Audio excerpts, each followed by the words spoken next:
मेरी आवाज आ रही है? बिल्कुल साफ। बिल्कुल। ओके। तो सबसे पहले तो थैंक यू सो मच, आपने मुझे यहाँ बुलाया और मैं बहुत गौरवान्वित महसूस कर रहा हूँ इतने सारे लोगों के बीच में बैठ करके बात करने के लिए। मैंने ज्योत्सना जी को सुना, मैंने ऋत्विक जी को सुना, मैंने कंचन जी को सुना और मुझे समझ में नहीं आ रहा है कि मैं क्या बोलूँ।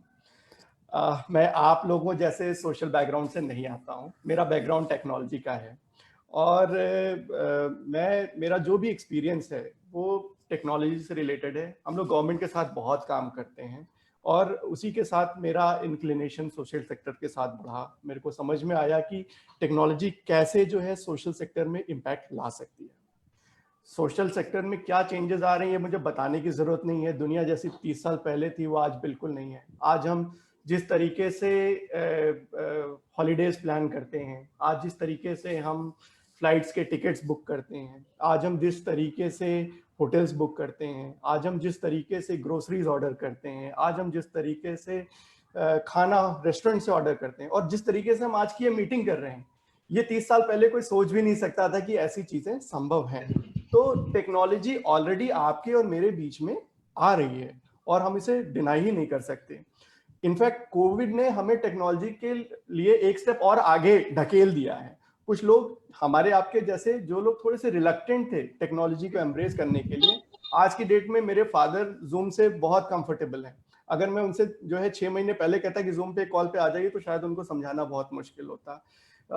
तो जो ये सिचुएशन है इसने हमें टेक्नोलॉजी के और करीब ला दिया है। मेरी बेटी है 5 साल की है, उसको समझ में आता है कि क्लास करने के लिए मुझे माइक्रोसॉफ्ट टीम्स पे जाना है और मेरी टीचर पढ़ा रही है। ऑल्दो इसके अपने डिबेट हो सकते हैं, जैसे ऋत्विक जी बोल रहे थे कि वो लिटरेसी के पर्पज से ठीक है, एजुकेशन के पर्पज से ठीक नहीं है।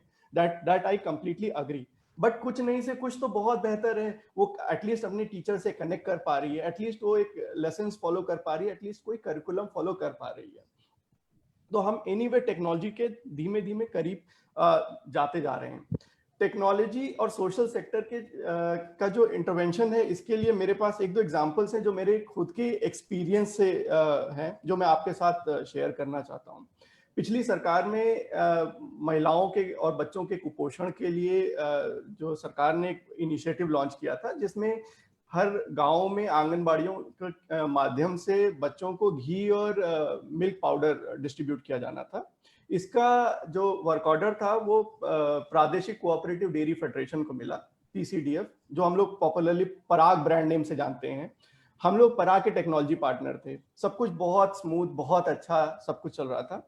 एक दिन हमारे पास वहां से कॉल आता है और वहां के लोग बताते हैं कि यहाँ से घी और दूध जा तो रहा है पर किसी वजह से सारे आंगनबाड़ियों केंद्र में नहीं पहुंच रहा है और ये बहुत बड़ी प्रॉब्लम है, इसको सॉल्व कैसे करें। हम लोगों ने स्टडी किया, हम लोगों ने पाया कि उत्तर प्रदेश एनीवे बहुत बड़ा स्टेट है, कई गांव ऐसे हैं जो बहुत बेहड़ और देहात में हैं, कई जगहों पे तो नेटवर्क का कवरेज ही नहीं था। अब ऐसे में क्या किया जा सकता है, टेक्नोलॉजी इसमें कैसे हेल्प कर सकती है। तो हम लोगों ने उनको एक मोबाइल ऐप का सोल्यूशन दिया जो कि लोकेशन ट्रैक करता था, जिसमें कि जो भी डिलीवरी करने जा रहे हैं उनको आंगनबाड़ी केंद्रों में उसका फोटो लेकर के अपलोड करना होता था और ये ऑफलाइन भी काम करता था। उन्होंने ऑफलाइन फोटो ले लिया, जब वो नेटवर्क में आता था तो वो डेटा अपने सर्वर पे सिंक कर देता था। मात्र इतने छोटे से टेक्नोलॉजी के चेंज के कारण ना ही गवर्नमेंट ने करोड़ों रुपए बचाए, बल्कि वो जो महिलाएं और बच्चे थे जिनको कि वो बेनिफिट्स जाने चाहिए थे वो वहां तक पहुंचने लगे। ये टेक्नोलॉजी का रोल हो सकता है। एक और मैं एग्जांपल लूंगा। अभी कोविड के टाइम पे माननीय मुख्यमंत्री जी ने हमारा एक चिकित्सा सेतु ऐप लॉन्च किया था। ये केजीएमयू लखनऊ और institute of smart governance Hyderabad के कोलैबोरेशन में बना हुआ है।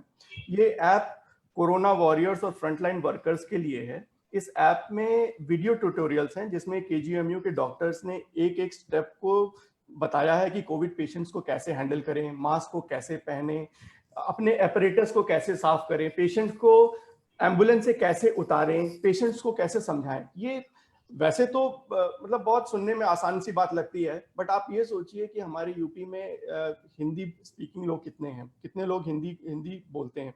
अधिकतर जो हमारे पास कंटेंट है जो कि WHO से आ रहा है या अदर रिलायबल ऑर्गेनाइजेशन से आ रहा है, वो सामान्यतः इंग्लिश में होता है। ये सारी जो वीडियो लेक्चर्स हैं वो हिंदी में हैं और सरकार से अप्रूव्ड हैं। विच मीन्स कि जो गांव के लोग हैं वो लोग बहुत आसानी से इस चीज को समझ सकते हैं कि लेटेस्ट कोविड में क्या चल रहा है। फ्रंटलाइन वर्कर्स अपनी सुविधा से देख सकते हैं कि कैसे चल रहा है। इस ऐप के इस समय ऑलमोस्ट 1 लाख से ज्यादा डाउनलोड हो चुके हैं गूगल प्ले स्टोर पे और अलग अलग लोग इसे बहुत पसंद कर रहे हैं। अब तो दूसरी गवर्नमेंट जैसे कि गवर्नमेंट ऑफ उत्तराखंड ने भी इसे लॉन्च कर दिया है और हमारे पास रिक्वेस्ट आई है अच्छा। गवर्नमेंट ऑफ तमिलनाडु से कि वो इसमें करना चाहते हैं। तो टेक्नोलॉजी जो है अपने आप में कुछ भी करने में सक्षम होती नहीं है।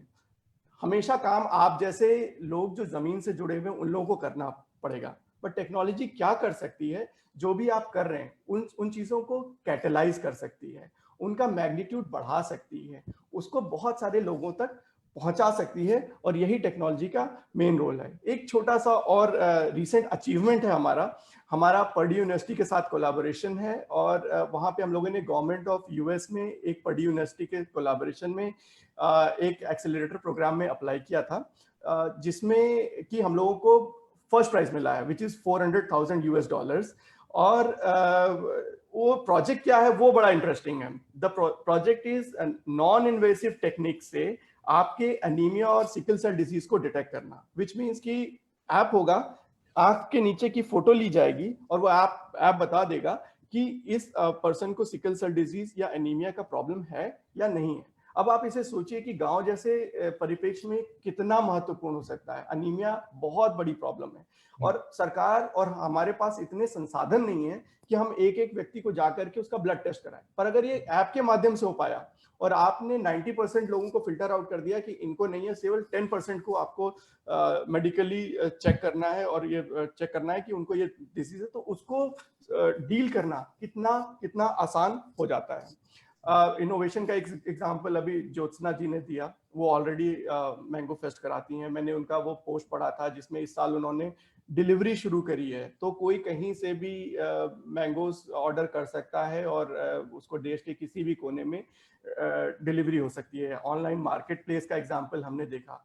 तो अगर हम टेक्नोलॉजी का सही उपयोग करें तो हम जो भी कर रहे हैं उसको बहुत सारे लोगों तक पहुंचा सकते हैं, बहुत सारी लोगों तक उस बेनिफिट्स को पहुंचा सकते हैं। टेक्नोलॉजी हमें जोड़ता है, हमें एक साथ लेकर के आता है और हमें चाहिए कि हम उसे दोनों हाथ से गले लगाएं और आगे बढ़ें।